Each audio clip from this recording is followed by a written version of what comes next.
İzalı test toplusu isim mövzusu 12-ci hissə 46-cı sual. Choose a line of countable nouns. Sayıla bilən isimlər cərgəsini seçin. Baxaq. Burada idea sözü var. Idea sözü, cotton sözü var. Cotton sözü sayıla bilməyən isimdir. A bəndi olmaz. Meat sözü B bəndində sayıla bilməyən isimdir. Salt sözü C bəndində sayıla bilməyən isimdir. C bəndində olmaz.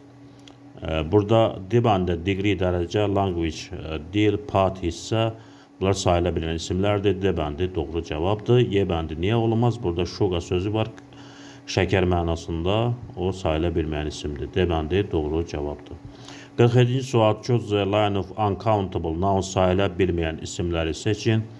Baxaq, A bəndində soap, cheese, body. Body sözü bədən mənasında sayıla bilən isimdir. A bəndi olmaz. Baxaq, loaves, bu kömbə-kömbələr cəmlənir, bu sayıla bilən isimdir. Joy sayıla bilmən isimdir. Tribe nəsil, tribes nəsillər.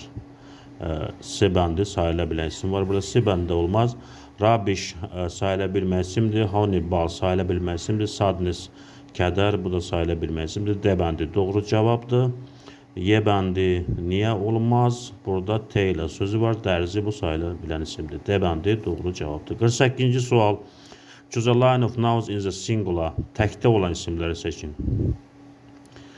Trousers, A bəndində trousers cəmdədir. Həmişə cəmdə olan isimdir. A bəndi olmaz. B bəndində dişlər və sportsmen, idmançılar ikisi də cəmdədir. B bəndi olmaz. C bəndində women, qadınlar deməkdir. Bu da cəmdədir. Bu da olmaz. D bəndində people, insanlar mənasını verir. Qiz də qazlar mənası verir. Cəmdədir. Bu da olmaz. Y bəndində mail, post sayıla bilmə isimdir. Həm təkdədir. News da həmişə təkdədir. Sayıla bilmə isimdir. Y bəndi doğru cavabdır. 49-cu sual. Choose a line of nouns in the plural. Cəm isimləri seçin. Baxaq, A bəndində knife var. Knife təkdədir. A bəndi olmaz. B bəndində baby var. Baby təkdədir. B bəndində olmaz. C bəndində person, şəxs mənasında təkdədir. Bu da olmaz. D bəndində foot təkdədir. Bu da olmaz. Y bəndində teeth, dişlər mənasını verir. Oxen isə öküzlər mənasını verir. Y bəndi doğru cavabdır.